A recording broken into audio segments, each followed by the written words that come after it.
শুভ দুপুর বন্ধুরা, তোমাদের কি দুপুরের খাবার হয়ে গেছে? এই দেখো এতক্ষণে আমি পরোটা ভাজছি।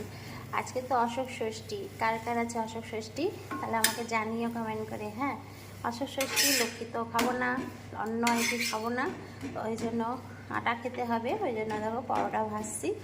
আমার বর আর আমার মেয়েও বললো তাহলে আমরাও খেয়ে নেবো। ওরাও না গরম গরম পরোটা খেতে ভীষণ ভালোবাসে। গোলটা হয়নি না, কেমন তেড়া বেঁকা যাই হোক এরকম করছি। দেখো এখানে একটা বেলে রেখেছি, একটা সবে ভাজছি। আর আজকে তো অশোক ষষ্ঠী, আবার বলে দিলাম কার কার এই ষষ্ঠীটা আছে তাহলে জানিও। আর চলো এই পরোটা দিয়ে পরোটার সঙ্গে আর কী কী করেছি সেটা তোমাদের দেখাই। আর কি কি করেছি চলো দেখাই পরোটার সঙ্গে। দেখো এটা করেছি আলু আর তোমার ছোলা দিয়ে একটু ঘুগনি বানিয়ে নিয়েছি শুকনো শুকনো করে। আর তোমার মাখা মাখা করে আলু পটলের দম রান্না করেছি, যেটা খেতে আমার মেয়ে ভীষণই ভালোবাসে। আর হ্যাঁ, আমি করেছি দেখো সিমইয়ের পায়েস। পায়েসটা কিন্তু একটু জমিয়েছি, দেখো যখন নামাই তখন বেশ ঝোলঝোলই ছিল। যাই হোক এটা দিয়ে খাওয়া হবে, সঙ্গে তো মিষ্টি আছে।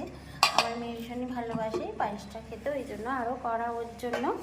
আর আজকে তো চালের পায়েস খাবো না, এই জন্য সিমইয়ের পায়েস করেছি। আর দেখো এটা আছে শশা নিয়ে নিয়েছি, আর সঙ্গে মিষ্টি আছে নিয়ে নেবো। আর সারাদিনই তো আজকে অন্য খাবো না, রাতে লুচি করবো। তাহলে চলো আজকের মতন যাই, পরে কোনো এক ভিডিও নিয়ে খুব তাড়াতাড়ি আসছি। টাটা।